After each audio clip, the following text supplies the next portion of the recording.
ರಂಗೇರಿದ ಮಂಡ್ಯ ಲೋಕಸಭಾ ಅಖಾಡ. ಕುಮಾರಸ್ವಾಮಿ ಪರವಾಗಿ ಬಿಜೆಪಿ ರಾಜ್ಯಾಧ್ಯಕ್ಷ ವಿಜಯೇಂದ್ರ ಮತಬೇಟೆ ನಡೆಸಿದ್ದಾರೆ. ರೋಡ್ ಶೋ ಮೂಲಕ ವಿಜಯೇಂದ್ರ ಎಚ್ಡಿಕೆ ರಣಕಹಳಿಯನ್ನ ಮೊಳಗಿಸಿದ್ದಾರೆ. ಮಳವಳ್ಳಿಯಲ್ಲಿ ಜೆಡಿಎಸ್ ಬಿಜೆಪಿ ಮೈತ್ರಿ ಸಮಾವೇಶ ನಡೆಸಲಾಯಿತು.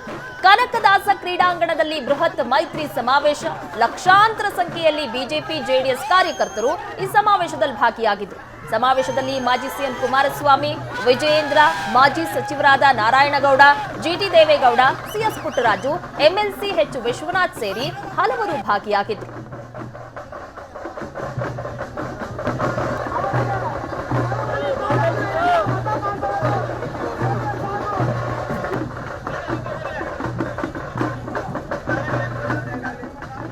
ರಾಜ್ಯ ಕಾಂಗ್ರೆಸ್ ಸರ್ಕಾರಕ್ಕೆ ಜನರು ತಕ್ಕ ಪಾಠ ಕಲಿಸ್ತಾರೆ. ಹಣ ಹಾಗೂ ಅಧಿಕಾರದ ಬಲದಿಂದ ಗೆಲ್ತೀವಿ ಅನ್ನೋ ಭ್ರಮೆಯಲ್ಲಿದ್ದಾರೆ.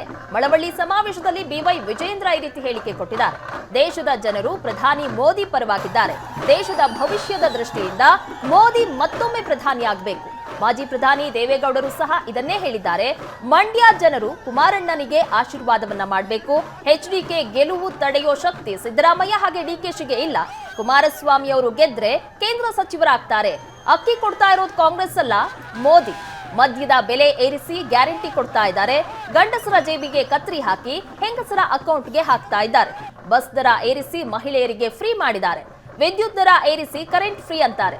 ಒಂದ್ ಕೈಲಿ ಕಿತ್ಕೊಂಡು ಇನ್ನೊಂದ್ ಕೈಲಿ ಕೊಡ್ತಾ ಇದ್ದಾರೆ. ರಾಜ್ಯದ ಮುಗ್ಧ ಜನರ ಕಣ್ಣಿಗೆ ಮಣ್ಣೆರಚುತ್ತಾ ಇದ್ದುವಂತಹ ಕೆಲಸವನ್ನ ಮಾಡ್ತಿದ್ದಾರೆ ಅಂತ ವಾಗ್ದಾಳಿ ನಡೆಸಿದ್ದಾರೆ. ಇವತ್ತು ಮಳವಳ್ಳಿನಲ್ಲಿ ಸೇರಿರ್ತಕ್ಕಂಥ ಜನ ಸಮೂಹನ ನೋಡಿದ್ರೆ, ಇಲ್ಲಿ ನಡೆದಿರ್ತಕ್ಕಂಥ ಕಡು ಬಿಸಿಲಿನಲ್ಲೂ ಕೂಡ ಸೇರಿರ್ತಕ್ಕಂಥ ಜನ ಸಮೂಹನ ನೋಡಿದ್ರೆ ಒಂದಂತೂ ಸ್ಪಷ್ಟವಾಗಿದೆ. ಏನು ಮಂಡ್ಯ ಲೋಕಸಭಾ ಕ್ಷೇತ್ರದಲ್ಲಿ ಅಧಿಕಾರದ ಬಲದಿಂದ ಹಣದ ಬಲದಿಂದ ಚುನಾವಣೆಯಲ್ಲಿ ಗೆದ್ಬಿಡ್ತೇವೆ ಅಂತೇಳಿ ಭ್ರಮೆನಲ್ಲಿರ್ತಕ್ಕಂಥ ಕಾಂಗ್ರೆಸ್ ಪಕ್ಷಕ್ಕೆ ಇವತ್ತು ತಕ್ಕ ಉತ್ತರವನ್ನು ತಾವು ನೀಡಿದ್ದೀರಿ. ಹಣದ ಬಲ, ಅಧಿಕಾರದ ಬಲದಿಂದ ಚುನಾವಣೆ ಗೆಲ್ಲೋದಕ್ಕೆ ಸಾಧ್ಯ ಇಲ್ಲ. ಇವತ್ತು ಲೋಕಸಭಾ ಚುನಾವಣೆಯಲ್ಲಿ ಇವತ್ತು ಯಾರಾದ್ರೂ ಗೆಲ್ಲೋದಕ್ಕೆ ಸಾಧ್ಯ ಇದೆ ಅಂತ ಹೇಳಿದ್ರೆ ಅದು ಜನಬಲದಿಂದ. ಮಾನ್ಯ ಎಚ್ ಡಿ ಕುಮಾರಸ್ವಾಮಿ ಅವರು ಗೆಲ್ತಾರೆ. ಜನರ ಆಶೀರ್ವಾದದಿಂದ, ತಾಯಂದಿರ ಆಶೀರ್ವಾದದಿಂದ ಇವತ್ತು ಎಚ್ ಡಿ ಕುಮಾರಸ್ವಾಮಿ ಗೆಲ್ತಾರೆ ಅಂತಕ್ಕಂಥದ್ದನ್ನ ಮಳವಳ್ಳಿನಲ್ಲಿ ತಾವೆಲ್ಲೂ ಕೂಡ ಅದನ್ನ ಇವತ್ತು ಜನರಿಗೆ ಉತ್ತರ ನೀಡಿದ್ದಾರೆ.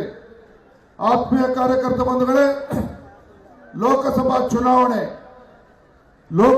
ಚುನಾವಣೆಯಲ್ಲಿ ಇವತ್ತು ದೇಶದ ಹೆಮ್ಮೆಯ ಪ್ರಧಾನಮಂತ್ರಿ ನರೇಂದ್ರ ಮೋದಿಜಿಯವರು ಇವತ್ತು ಇಡೀ ದೇಶದ ಜನತೆ ಇವತ್ತು ಅಭಿಲಾಷೆ ಇದೆ.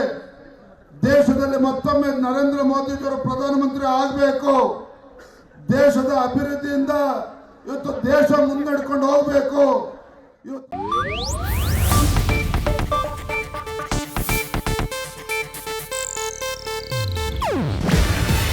ಇದು ಏಷ್ಯಾನೆಟ್ ನ್ಯೂಸ್ ನೆಟ್ವರ್ಕ್ ಪ್ರಸ್ತುತಿ. ನೀವು ನೋಡ್ತಿದ್ದೀರಾ ಏಷ್ಯಾನೆಟ್ ಸುವರ್ಣ ನ್ಯೂಸ್.